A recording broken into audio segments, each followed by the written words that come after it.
The Nguyen family had lived in California for nearly 20 years, but every Sunday night, their living room still filled with the sounds of home. The scent of simmering broth, the rustle of old newspapers, the gentle hum of the ceiling fan, all of it blended into a quiet, familiar rhythm. At exactly 7 p.m., Mr. Nguyen would pull out his worn black phone book, its corners bent, its pages yellowed, and dial a number written in faded ink. The first few beeps were always followed by a pause, that heartbeat of silence between two worlds.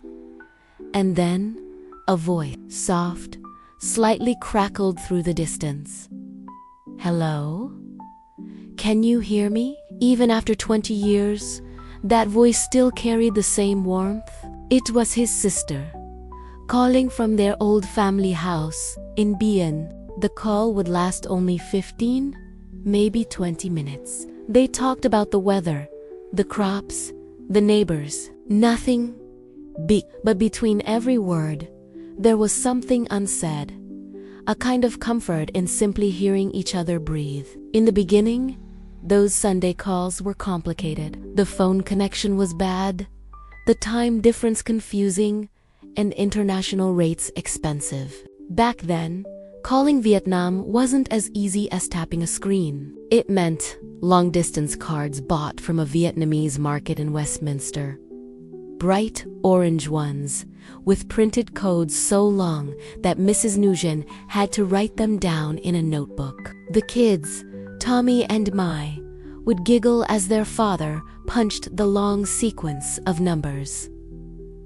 "Dad, you missed one," they'd tease. And when the call finally went through, they'd gather close, listening to their grandmother's voice through the static. She always asked the same questions.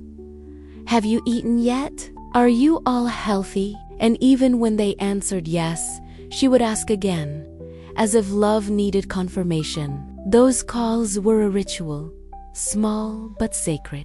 No matter what storms the week brought, bills, homework, long shifts at the nail salon Sunday night meant one thing: calling home. As the years passed, the world grew smaller. The calls got clearer, the internet faster.